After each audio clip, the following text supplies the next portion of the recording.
عثمانیہ ادارہ ہر آنکھ کا تارا نحمده ونصلي ونسلم على رسوله الكريم. أعوذ بالله من الشيطان الرجيم. بسم الله الرحمن الرحيم. فاذكروا آلاء الله لعلكم تفلحون. صدق الله مولانا العظيم. اللهم صل وسلم دائما أبدا على حبيبك الخير الخلق كلهم. اللهم صل على سيدنا ومولانا محمد وعلى آل سيدنا ومولانا محمد وبارك وسلم. محترم معزز سامعین بزرگوں دوستوں عزیزوں، بیان اور نصائح حضرت مولانا محمد یوسف مدظر العلی فرمائیں گے. میں صرف آپ لوگوں کو مبارکباد پیش کرنے کے لیے اور بیٹے کو خاص طور پر کہ انہوں نے اچھا کام شروع کر رکھا ہے. اللہ تعالیٰ ہمیشہ ایسا اچھے کام پڑھنے کی اللہ کی نعمت ہے.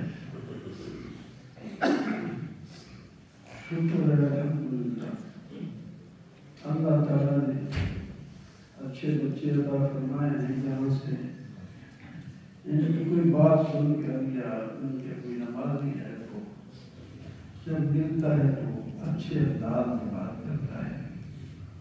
یہ اللہ کا فضل ہے اور ان کی محنت ہے.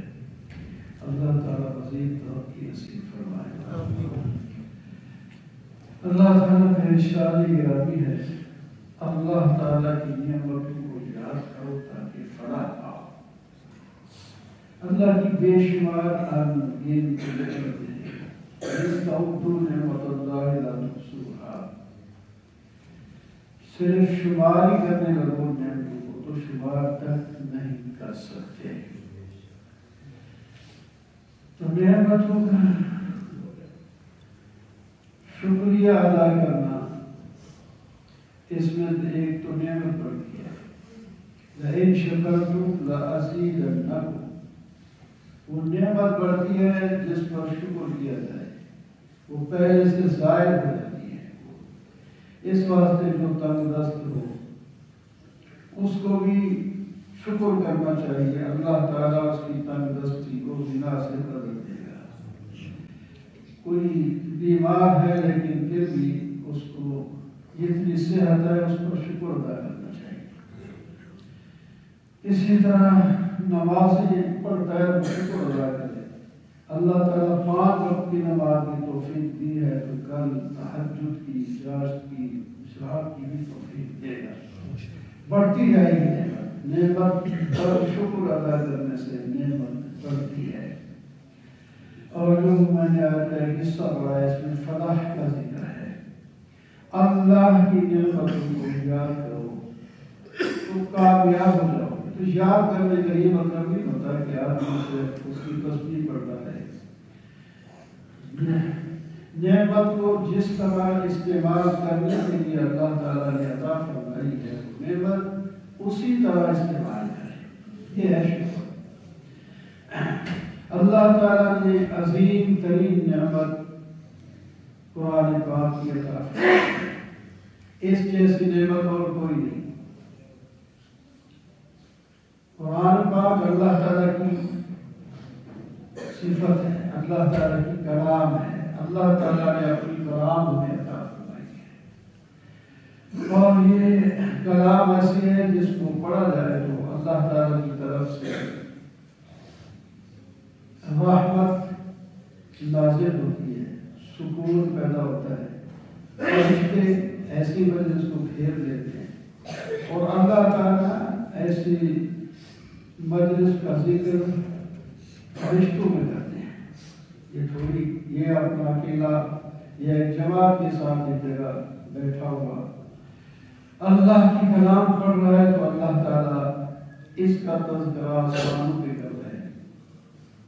اتنی بڑی عظیم نعمت ہے، کوئی دنیا میں پوچھے یا نہ پوچھے، یہ اللہ تعالیٰ اس کا ذکر فرماتے ہیں فخر کہ فرشتوں جب تم ان پر اعتراض کرتے ہیں اس میں کچھ دیوار یہ خون بہائیں گے، دیکھو یہ کس طرح میری کلام کو پڑھتے ہیں، سمجھتے ہیں اور اس پر عمل کرتے ہیں.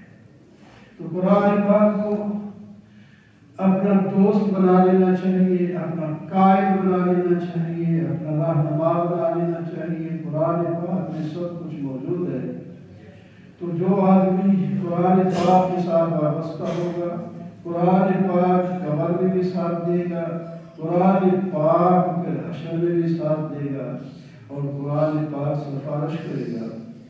نبی اکرم صلی اللہ علیہ وسلم نے فرمایا قرآن پاک اور روزہ یہ دونوں سفارش کریں گے تو اللہ تعالیٰ ان دونوں کی سفارش کو قبول اور قبول فرمائیں گے. بہرحال میں زیادہ دیر حائل نہیں ہونا چاہتا ہے، یہ اللہ کی نعمت ہے، ہم سب کو اس کا شکر ادا کرنا چاہیے. اور مزید جتنا تعلق ہمارا پہلے ہے ہم اس تعلق کو قرآن کے ساتھ اور بڑھا دیں، سیکھیں، سمجھیں، عمل کریں اور اس کی اشاعت کریں، تبلیغ کریں. تو یہ قرآن پاک باوفا ہے، ہمیں ہر جگہ دنیا میں بھی کام آتا ہے. الذین آمنوا وتطمئن قلوبهم بذکر اللہ. پریشان حال، بیمار، تکلیف والا آدمی جب ذکر اللہ تعالیٰ کی کلام کو تلاوت کرنا شروع کر دے تو اس کے دل کو سکون آ جائے گا، دل کو سکون آ جائے گا، آرام ہو جائے گا، اس کی پریشانی کم ہو جائے گی، اس کی بیماری ہٹ جائے گی. تو اطمینان قرآن پاک کی تلاوت میں ہے.